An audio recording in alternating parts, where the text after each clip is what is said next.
Hello అండి, welcome to my channel Suma cooking. ఈరోజు recipe వచ్చేసి అటుకులతోటి రుచికరమైన ఊతప్పం ఎలా ప్రిపేర్ చేసుకోవాలో చూద్దామండి.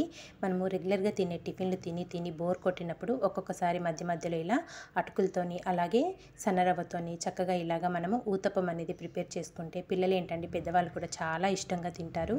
ఇప్పుడు మరి ఇది ఎలా ప్రిపేర్ చేసుకోవాలో చూద్దాము. దానికోసం అయితే ఇక్కడ 1 కప్పు వరకు అటుకులు తీసుకోవాలండి. మరీ లావుగా ఉండకూడదు, మరీ పలచగా ఉండే అటుకులు కాకుండా మీడియం సైజ్ అటుకులు, అకోలా అటుకులు అయితే తీసుకోండి. నేను అకోలా అటుకుల్ని 1 కప్పు వరకు తీసుకున్నాను. తీసుకొని 1కి 2 సార్లు శుభ్రంగా కడిగేసుకోవాలండి. వాటర్ పోసుకొని కడిగేసుకున్నాక అటుకుల్లో మనము ఏ కప్పుతోనైతే అటుకులు తీసుకున్నామో అదే కప్పుతో 1 కప్పు వరకు సన్నరవ్వ వేసుకోవాలండి. బొంబాయి రవ్వ, సుజీ రవ్వ అంటారు కదా, మనం ఉప్మా చేసుకుంటాము. ఆ రవ్వ తీసుకొని 1 కప్పు వరకు వేసుకోవాలి. ఇందులోనే 1 కప్పు వరకు చిక్కటి మజ్జిగని వేసుకోవాలండి. కావాలి అనుకుంటే మీరు పెరుగైనా వేసుకోవచ్చు. నేనైతే ఇక్కడ చిక్కటి మజ్జిగనైతే 1 కప్పు వరకు యాడ్ చేసేసుకొని ఇదంతా ఒక్కసారి బాగా మిక్స్ చేసేసుకోవాలి. ఎక్కువ టైం కూడా పట్టదండి, క్విక్గా అయిపోతుంది. పిల్లలు కూడా చాలా ఇష్టంగా తింటారు. మనకి ఊతప్పం అనేది చాలా సాఫ్ట్గా వస్తుందండి. అటుకులు వేసి చేసుకుంటున్నాం కాబట్టి చాలా బాగా వస్తుంది. మనము ఏ కప్పుతోనైతే సన్నరవ్వ అలాగే అటుకులు తీసుకున్నామో అదే కప్పుతో ఒక 2 కప్పుల వరకు వాటర్ యాడ్ చేసుకోవాలి. 1 కప్పు వరకు మజ్జిగ వేసుకున్నాము, 2 కప్పుల వరకు వాటర్ యాడ్ చేసుకోవాలండి. ఇలా చేసుకున్నాక ఇప్పుడు ఇదంతా ఒకసారి బాగా మిక్స్ చేసుకోవాలి. ఇదంతా బాగా మిక్స్ చేసేసుకొని మూత పెట్టుకొని ఒక్క 15 నిమిషాలు పక్కన పెట్టేసుకుంటే మనం వేసుకున్న మజ్జిగ వాటర్లో చక్కగా అటుకులు రవ్వ అనేది సాఫ్ట్గా నానిపోతుంది. ఒక 15 నిమిషాలు పక్కన పెట్టేసుకుందాము. ఒక 15 నిమిషాల తర్వాత అయితే చూసారు కదా, నానిపోయింది అటుకులు అలాగే సన్నరవ్వ.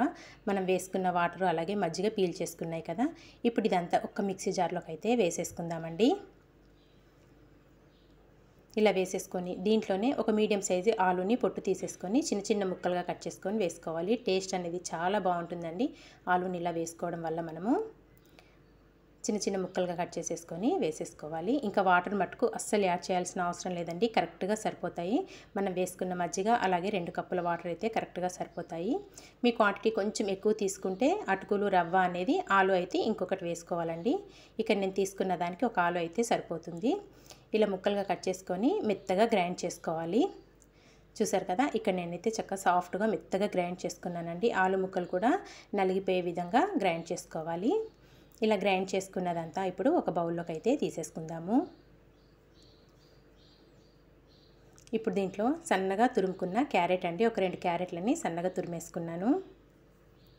ఇందులోనే ఒక మీడియం సైజు ఉల్లిపాయని చిన్న చిన్న ముక్కలుగా కట్ చేసుకొని వేసుకోవాలి. సన్నగా కట్ చేసుకున్న కొత్తిమీర ఒక గుప్పెడు వరకు వేసుకోండి. సన్నగా తురుముకున్న అల్లము, పచ్చిమిర్చి ఒక 2 నుంచి 3 వరకు సన్నగా కట్ చేసుకొని వేసుకోవాలి. ఇందులోనే కొద్దిగా కరివేపాకు, 1 టేబుల్ స్పూన్ వరకు జీలకర్ర, రుచికి సరిపడినంత సాల్ట్ కూడా వేసేసుకోవాలి. 1 పావు టీ స్పూను వంట సోడా కూడా వేసుకోవాలండి. ఇప్పుడు రుచికి సరిపడినంత సాల్ట్ కూడా వేసేసుకొని ఇదంతా బాగా మిక్స్ చేసేసుకుందాము.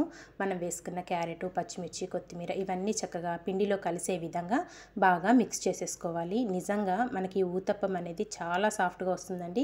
ఎవరైనా పిల్లలు క్యారెట్ తినని వాళ్ళు ఉంటారు కదా, ఒక్కసారి అయితే ఇలా చేసి పెట్టండి, చాలా ఇష్టంగా తింటారు. పిండిలో చక్కగా మనం వేసుకున్నవన్నీ ఇలా బాగా మిక్స్ చేసేసుకొని ఇప్పుడు ఈ పిండికి ఒక తాలింపు అయితే వేసుకోవాలండి. స్టవ్ పైన ఒక చిన్న ప్యాన్ పెట్టేసుకొని కొద్దిగా ఆయిల్ వేసుకొని ఆయిల్ కొంచెం వేడయ్యాక దాంట్లో 1 పావు టీ స్పూన్ ఆవాలు, 1 పావు టీ స్పూన్ జీలకర్ర, కొద్దిగా కరివేపాకు వేసుకొని కొంచెం చిట్పట్లాడేదాకా ఉంచుకోవాలండి. 1 నిమిషం అలా ఫ్రై చేసుకుంటే సరిపోతుంది. ఇప్పుడు ఇంకా స్టవ్ ఆఫ్ చేసేసుకొని మనం కలిపి పెట్టుకున్న బ్యాటర్లోకి తాలింపు అనేది వేసేసుకోవాలి. ఇలా వేసుకొని ఇదంతా బాగా మిక్స్ చేసేసుకుందాము. తాలింపు అంతా పిండికి పట్టే విధంగా బాగా మిక్స్ చేసేసుకోవాలి. తర్వాత స్టవ్ పైన అయితే ఒక పెనం పెట్టేసుకొని ఒక 2 టేబుల్ స్పూన్ల వరకు ఆయిల్ వేసుకోవాలి.